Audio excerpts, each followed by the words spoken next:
पूरे जिला में लगातार चर्चा का विषय बना हुआ है कि एक साथ एक महिला ने 4 बच्चे को जन्म दिया है, वो भी नॉर्मल डिलीवरी। नमस्कार, आप देख रहे हैं दरभंगा तक, हमेशा सत्य की तलाश में।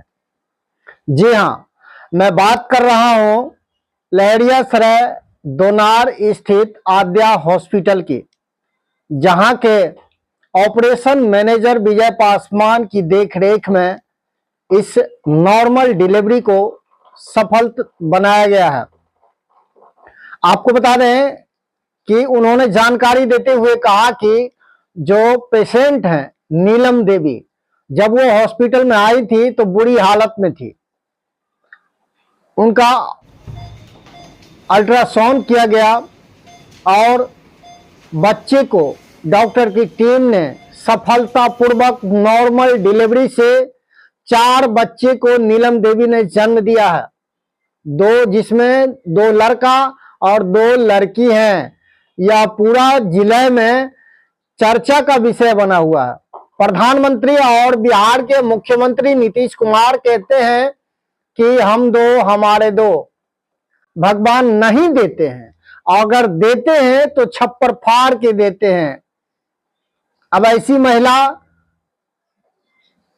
जो एक बार में 4 बच्चे को जन्म दिया, उस महिला को कौन है रोकने वाला। और खासकर बात करें तो डॉक्टर की टीम ने जानकारी देते हुए कहा कि जच्चा बच्चा दोनों स्वस्थ हैं, जो कि आप स्क्रीन पर तस्वीरों में देख पा रहे हैं। लगातार 3 दिनों से बारिश हो रही है, जहां तहां पानी लगा हुआ है। सड़कें पर पानी इतना लग गया है कि सड़कें ढक चुकी है, जगह जगह गड्ढे हैं।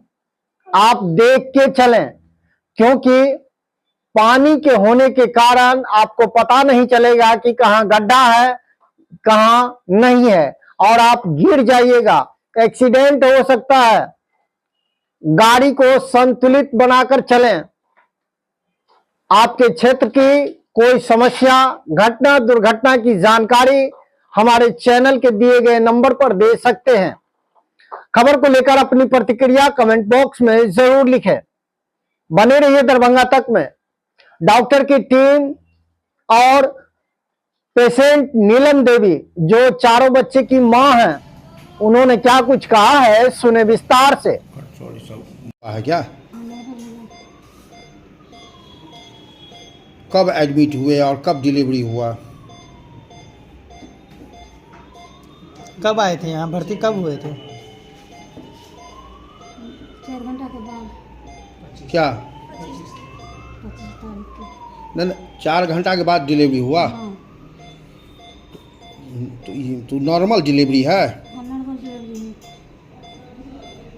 तारीख को 12 बजे पेशेंट जयनगर से रेफ़र होके आया यहाँ पर। पेशेंट पेन में था, काफ़ी पेन में थी पेशेंट, वहाँ से रेफ़र हुआ था। हम लोग यहाँ देखे, मैम को बुलाए, मैम देखा। मैम देखने के बाद मैम बोली जी इसका नॉर्मल डिलीवरी हो सकता है। ट्राई किया तो 1.5-2 घंटा के बाद उनका स्टार्ट हो गया नॉर्मल डिलीवरी होना। फर्स्ट बेबी हुआ जो लड़की हुआ, उसके बाद 15 से 20 मिनट के भीतर में 2 बच्चा जन्म दिया, लड़का दिया। और उसके बाद लास्ट बेबी हुआ तो वो भी लड़की हुई है जी। अब क्या परिस्थिति है? बहुत, माँ भी ठीक है, बच्चे भी ठीक है। बच्चे भी बच्चे के डॉक्टर को हम लोग बुला के दिखाए तो बोले हमारे निगरानी में दे दीजिए, और माँ यहाँ है। आज सबको छुट्टी हो रहा है, यहाँ भी माँ का भी छुट्टी हो रहा है, बच्चा का भी छुट्टी हो रहा है। अभी आप लोग सुपरविजन कर रहे हैं? जी जी जी। 2-3 दिन तो इतना बड़ा केस हुआ है, 2-3 दिन तो लगता है। कहाँ के रहने वाले हैं सर?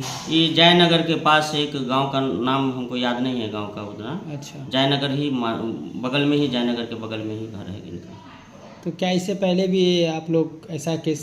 नहीं सर, हम सुनते थे जो मतलब 3-4 बच्चा होता है, लेकिन लीगल में हम अपने पास अपने हॉस्पिटल में देखे 4 बच्चे का जन्म। तो क्या परिजन के परिवार लोग कितने खुश? बहुत खुश हैं सर, वो लोग तो काफ़ी खुश हैं। क्योंकि खुशी इसलिए है क्योंकि 9-10 साल तक उनको एक पहले बेटी हुआ था, 10 साल पहले, और उसके बाद इस बीच में कोई बच्चा नहीं हुआ। ये बच्चा हुआ तो 4 हुआ इस बार।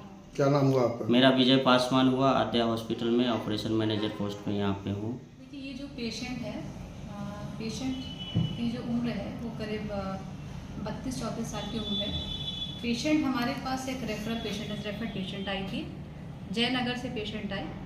तो पेशेंट जो है 10 साल के बाद कंसीव करी थी। इनका एक बच्चा था, 10 साल पहले हुआ था, वजाइनल डिलीवरी के थ्रू हुआ था, और उसके बाद ये कंसीव नहीं कर पा रहे थे। तो वहाँ पे लोकली इन्होंने कंसल्ट करा था डॉक्टर से, और शायद इनकी कुछ ट्रीटमेंट चली थी, उसके बाद इन्होंने कंसीव करा था।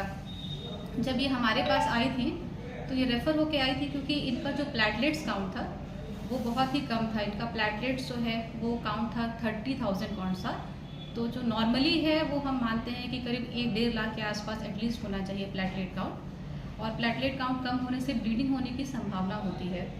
साथ में इनका बीपी जो था वो काफ़ी बढ़ा हुआ था। इनका बीपी जो था 170-110 ऐसे रेंज में हमको बीपी मिल रहा था। तो प्लेटलेट कम हो, बीपी बढ़ा हुआ हो, और साथ में जो लिवर के जो एंजाइम्स थे वो थोड़े डिरेंज थे इनके, तो उसको हम हेल्प सिंड्रोम बोलते हैं। जब पेशेंट हमारे पास आई, हमने इनको एग्जामिन किया, देखा इनको, तो पेशेंट की जो प्रेगनेंसी का जो डेट बोलते हैं वो करीब 36 वीक्स 5 डेज़ के आसपास की हो रही थी। इनके पास अल्ट्रासाउंड का एक ही रिपोर्ट था, जो कि 24 हफ्ते का अल्ट्रासाउंड था। उसमें बताया गया था कि 3 बच्चे हैं। फिर जब मैंने एग्जामिन करा पेशेंट को, तो पेशेंट को एग्जामिन करने के बाद मुझे लगा कि patient she is in labour, वो लेबर में जा चुकी है। उसको पेशेंट को किसी ने बताया था कहीं पे, उसके बाद उसने रेफरेंस लिया था जहाँ पे उसको बोला गया था कि आपको ऑपरेशन ही लगेगा। पेशेंट का अटेंडर भी रेडी था कि ऑपरेशन कराना चाहिए, बट जो मेरे को लगा कि हम इस पेशेंट के लिए नॉर्मल डिलीवरी का ट्रायल लेना वो पेशेंट के लिए और बच्चे के लिए, दोनों के लिए सही रहेगा। हालांकि ये कंडीशन हमारे लिए भी काफ़ी चुनौतियों से भरा हुआ था, लेकिन हम लोगों ने पूरी अपनी कोशिश की। हमारी जो टीम होती है, हमारी अपनी पूरी कोशिश रही कि हम नॉर्मल डिलीवरी करा पाएँ। तो हम लोगों ने नॉर्मल डिलीवरी की पूरी कोशिश की, और पेशेंट ने 4 बच्चों को नॉर्मली जन्म दिया। इस बीच में हमने पेशेंट का जो भी इन्वेस्टिगेशंस होता है, इवैल्यूएशन होता है, बीपी को स्टेबल करना होता है, ये सारी हमने उसका मैनेजमेंट करा, और साथ में हमको प्लेटलेट भी पेशेंट को देना पड़ा। तो डिलीवरी के बाद 4 बच्चे हुए, जिसमें से 2 फीमेल थी, 2 लड़कियां थी, और 2 मेल थे, यानी कि 2 लड़के थे। 2 बच्चों का वजन था 2-2 केजी के 2 बच्चे थे। एक बच्चा 1 केजी का था, और चौथा बच्चा था 1.5 केजी का। सारे बच्चे जन्म के बाद बहुत अच्छे से क्राई करे। बच्चे का जो रिफ्लेक्सेस हम बोलते हैं वो भी नॉर्मल था, और डिलीवरी के बाद पेशेंट का भी वो भी हमने मैनेज किया। तो अभी आज डिलीवरी के ऑलमोस्ट 2 डेज़ हो गया है, तो पेशेंट अभी एकदम बिल्कुल स्टेबल है। अगर आप देखेंगे तो अगर हम कंपेयर करें from the condition of the patient जब वो एडमिट हुई थी और आज का, तो अभी वो बहुत बेटर है। बीपी भी काफ़ी हद तक स्टेबल हो गया है। प्लेटलेट काउंट भी थोड़ा सा पहले से बढ़ गया है। डिलीवरी हुआ है तो डिलीवरी में क्या क्या प्रॉब्लम मेन हुआ है कि आप सिजेरियन नहीं करके नॉर्मल आपने डिलीवरी करवाया, रिस्क लिया, इसका क्या वजह है? देखिए, एक तो होता है कि पेशेंट लेबर में थी, और दूसरा है कि पेशेंट का प्लेटलेट्स काउंट बहुत कम था। तो जिन पेशेंट्स की प्लेटलेट काउंट बहुत कम होता है उसमें ब्लीडिंग होने की बहुत संभावना होती है। तो हमारी कोशिश ऐसे भी रहती है दूसरे पेशेंट्स में भी। ये तो कॉम्प्लिकेटेड प्रेगनेंसी थी तो हमने इसमें ऐसा डिसाइड किया, बट नॉर्मली भी हम कोशिश करते हैं कि अगर नॉर्मल डिलीवरी पॉसिबल है तो हम पूरी तरह से नॉर्मल डिलीवरी का ट्रायल लेते हैं। नॉर्मल डिलीवरी अगर नहीं हो पाया तो उसके बाद हम सिजेरियन करते हैं, अगर वो इंडिकेशन कुछ ऐसा बनता है। इसके जो मेरे को मैनेजमेंट मतलब जो मैंने पीवी करा पेशेंट का, यानी नीचे से जो चेकअप करा, तो मुझे लगा कि नॉर्मल डिलीवरी हम इसमें करा सकते हैं, ट्रायल देना चाहिए, और अंतिम मेरी कोशिश रहती है कि मैं नॉर्मल डिलीवरी की कोशिश कराऊँ। लेकिन हाँ, अगर कुछ ऐसा इंडिकेशन बनता पेशेंट का कि हमको सिजेरियन ही करना पड़ता, तो हमारे पास उसकी भी तैयारी थी, हम करते। बट चूँकि मैंने जैसा बताया आपको कि पहले हमारी कोशिश नॉर्मल डिलीवरी की ही रहती है, तो हमने नॉर्मल डिलीवरी का ही ट्रायल लिया था। अच्छा, इस टाइप का जो पेशेंट का जो डिलीवरी आपने कि यहाँ पर करवाया है, तो कितने पेशेंट का आपने अभी तक इस हॉस्पिटल में करवाया है? नहीं, देखिए, डिलीवरीज तो हमेशा होती रहती है हमारे यहाँ हर दिन, मतलब वो वैरी करता है। 4 पेशेंट्स 2 पेशेंट हर दिन हमारे यहाँ डिलीवरी होती रहती है। उसमें से कुछ पेशेंट्स कॉम्प्लिकेटेड होते हैं, कुछ पेशेंट्स इतने कॉम्प्लिकेटेड नहीं होते हैं, तो हर तरह के पेशेंट्स होते हैं। लेकिन ये जो क्वाड्रुप्लेट प्रेगनेंसी बोलते हैं, यानी कि 4 बच्चों की डिलीवरी एक ही मदर से, ऐसा पहली बार हुआ है, मतलब 4 बच्चों की डिलीवरी मैंने तो फर्स्ट टाइम ही कराई है। 3 बच्चे की डिलीवरी इसके पहले मैंने कराई है। ट्विन डिलीवरी हम लोग हमेशा देखते रहते हैं, कराते रहते हैं। 4 बच्चों की डिलीवरी मेरे लिए भी फर्स्ट टाइम एक्सपीरियंस था ये। बच्चे जो है वो क्या फीमेल है या मतलब क्या?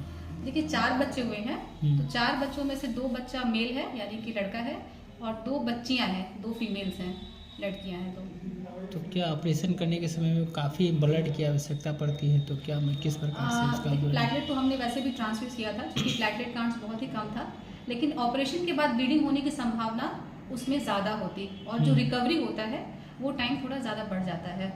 लेकिन मैंने जैसा बताया कि अगर ऐसा कंडीशन आता कि हमारे पास कोई ऑप्शन नहीं बचता, ऑपरेशन करना ही बचता, तो उस केस में हम ऑपरेशन के लिए भी प्रिपेयर्ड हैं। हमारी टीम है जो कि बहुत ही अनुभवी टीम है, जिसमें मतलब एनेस्थीसिया के भी डॉक्टर होते हैं, आईसीयू की भी यहाँ पे फैसिलिटी है।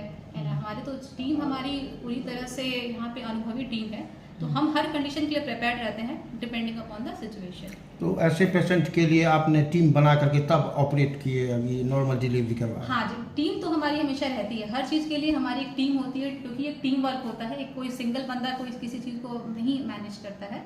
भले एक टीम लीडर होता है, as a doctor I was a team leader, I was doing my work with my team, तो वैसे ही हम लोगों ने काम किया है। कब आए थे ये पेशेंट?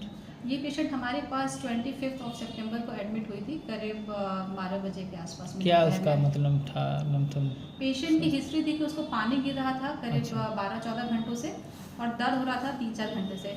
तो पेशेंट चूँकि बीपी बढ़ा हुआ था, बहुत ख़राब कंडीशन में थी, पीवी भी नहीं करने दे रही थी हम लोग को एग्जामिन करने, लेकिन समझाना पड़ता है। मरीज लेबर पेन में बेचारे खुद ही कष्ट के कंडीशन में होता है।